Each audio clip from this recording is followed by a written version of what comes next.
So this is because Nebraska tells us through the standard Language Arts 6.1.6b that you guys need to be able to analyze and explain the relationships between elements of literary texts.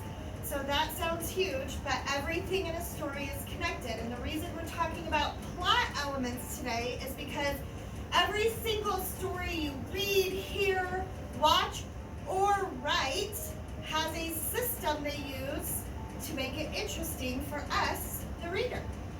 The definition of plot is going to be your whole story, basically, but the plot is the organized pattern or sequence of events that make up a story. Every plot is made up of a series of incidents, and usually in 6th grade you have your beginning, your middle, and your end.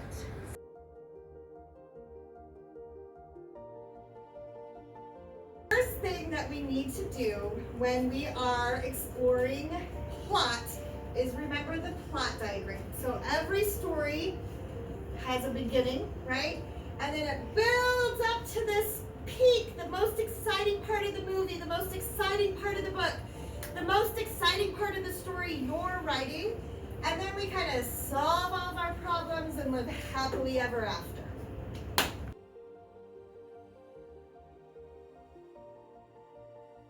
So the very first part of every story that you write, read, or watch is our exposition. So everybody say exposition. Exposition! So the exposition is the beginning of the story. It's just a fancy word for beginning.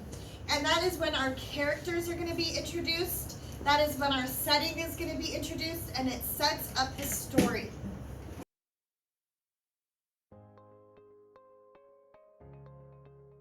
The next part of our plot sequence is the rising action. Everyone say rising action. Rising action!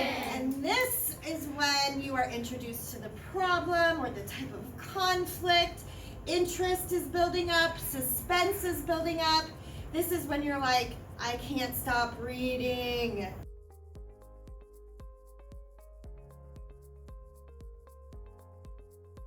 Now we are to the most exciting, the turning point, the peak of our mountain, the climax. It's the most exciting part of the story. You know when it's happening. Harry and Voldemort are fighting, right?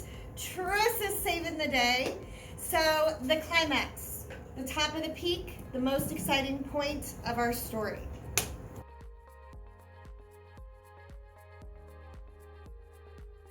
So now we're to the part of the falling action. All of our problems are getting resolved, our conflicts are getting taken care of, we're figuring out solutions. We know what's kind of going to happen to our characters at this point. They've already gone through the big change and learned their lesson, and we're winding things up.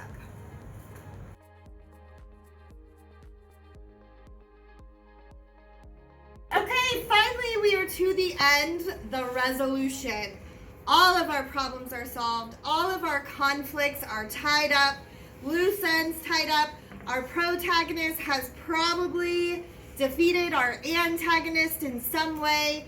Everyone's learning a lesson. The theme or the moral of the story is relatively clear, and we are shedding some tears, feeling sad because we're going to miss those characters.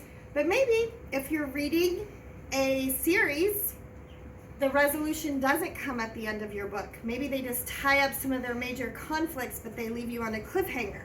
Who knows? Regardless, resolution, resolved problems. Class say resolution. Resolution!